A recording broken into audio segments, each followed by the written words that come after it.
pourquoi STX est présent et membre fondateur, a besoin inévitablement sur son marché d'apporter des innovations dans tous les domaines.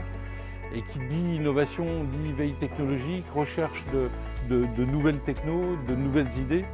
Et c'est presque naturel d'aller s'intégrer avec à la fois d'autres industriels qui sont dans la même quête et puis avec des universitaires, avec des grandes écoles, avec des laboratoires et pourquoi pas aussi avec les PME les plus actives, les plus innovantes du secteur. Dans quel projet on s'investit en priorité?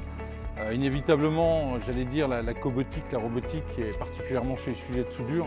On reçoit des tôles et 18 mois après, on livre un paquebot en exploitation. Ça veut dire énormément de soudure. On est certainement le plus gros transformateur d'acier en France aujourd'hui. Donc on a des enjeux très très forts sur le process d'assemblage et de soudage. Après, il y a d'autres domaines qui tournent autour de la réalité virtuelle, de la réalité augmentée. On a d'autres domaines aussi dans l'acoustique, le monde vibratoire. Voilà, il y a plein de technos potentiels qui nous intéressent du côté de l'IRT.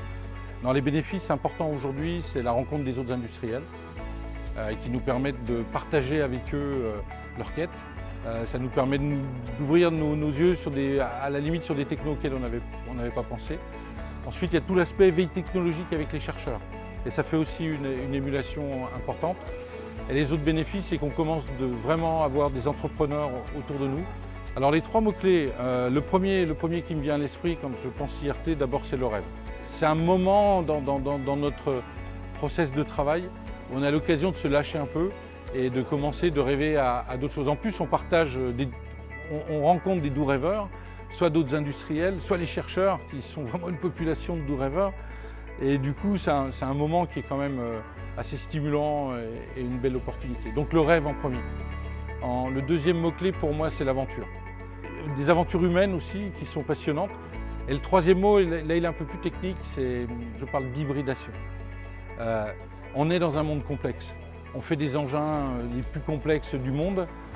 Les solutions, c'est pas des briques qu'on va chercher comme ça à des endroits précis dans des armoires ou dans des magasins. C'est vraiment des technologies qu'on va imbriquer les unes et on fait des engins hybrides, quoi. Et je pense que ça, c'est un nouveau concept qui est aussi en train d'arriver. Ça change les modèles de méthode et d'organisation traditionnels.